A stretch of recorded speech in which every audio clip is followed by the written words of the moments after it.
Vincent,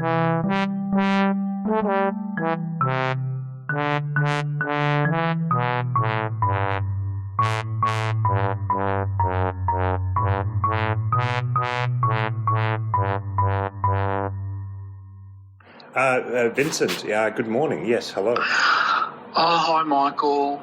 How are you? Yes, I'm well. How are you? Yeah, good. Good. I'm glad that we sort of got into a bit of a regular routine because it was sort of touch and go. But I was looking forward to speaking to you again today.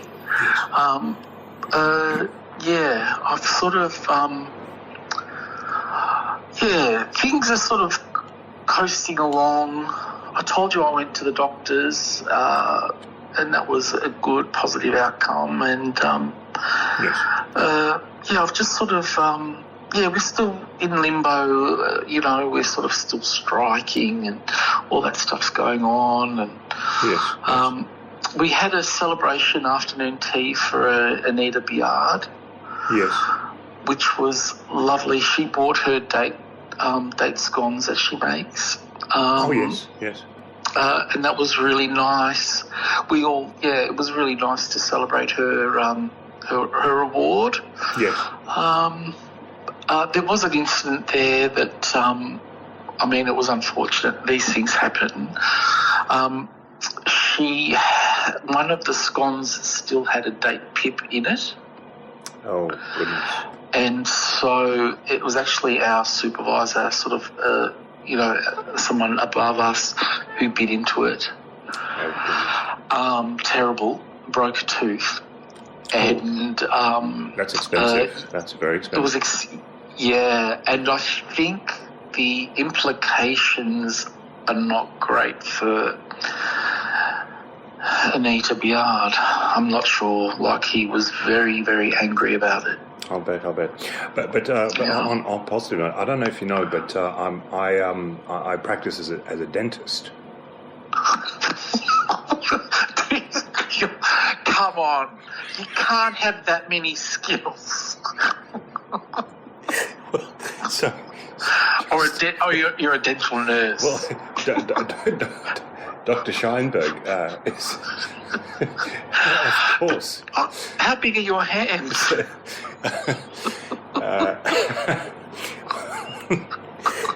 But we really should start the session proper.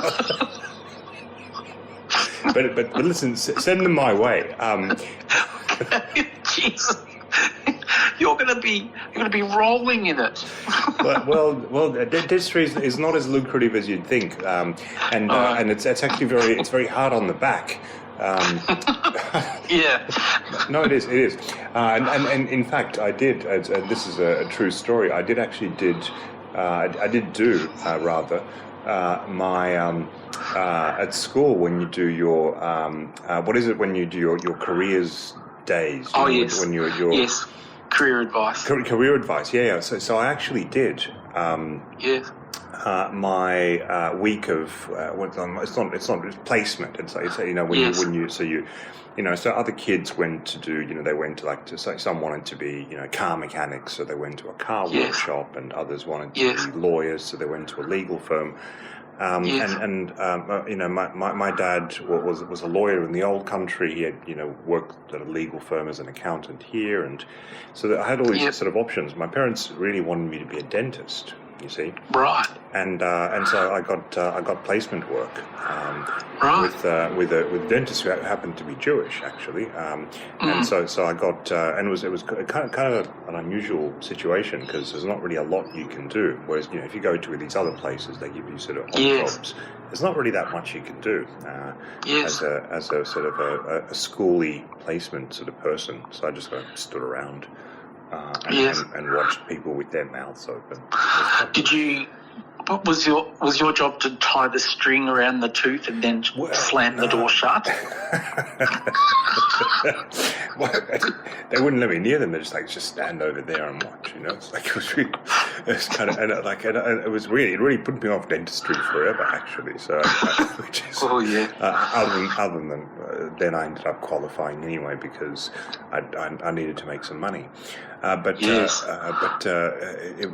took me a long time to recover, obviously. But I got to Thursday afternoon. Yes. After kind of standing around, and I said to the guy in charge, who I still go to this dentist. He's still there. Yes. I won't name names. No. He won't forgive me, but I still go to him, and I said to him, look, do you think maybe tomorrow, I just have the day off? And he said, look, I'm really surprised it took you so long to ask. But yeah, fair enough. Yeah. Oh, but God. But really, we should start the session properly. Yes, we should. Yes. But listen, it's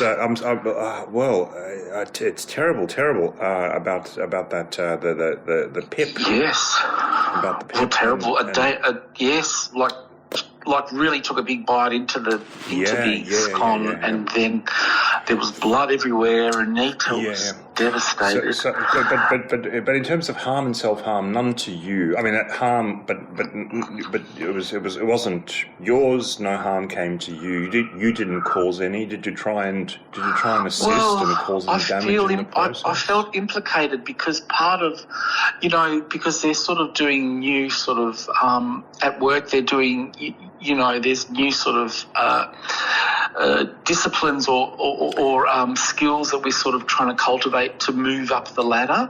Right. So, and one of the ones, networking, gaslighting. I remember I told you there was a list of them. One of my secondary life skills. Yes. Sorry. Life skills. One of my secondary life skills that I wanted to really develop was fawning.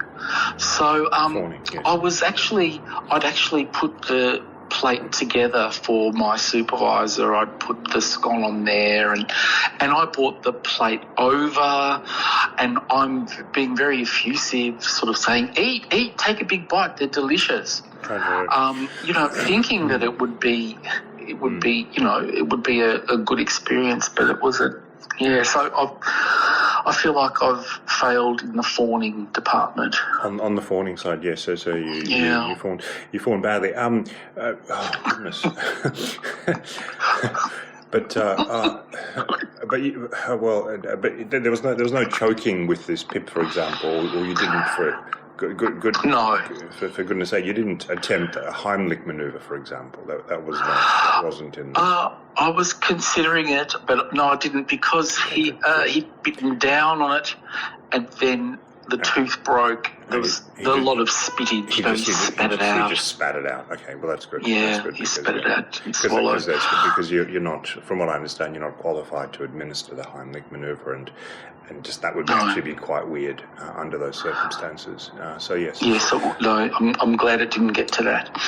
But yeah, I don't know how things will pan out for Anita. She's taking personal leave, I think, for 4 months now. She said she's going to not come back. 4 months. And so there's a big hole, but anyway, things will work out, I'm sure. Goodness. Okay, well, goodness, there's so much to process, and our time is almost up. And what I'm sensing, what I'm reflecting on from the previous episodes, that with our journey through cognition and with cognition comes recognition, because they're two sides of the same coin.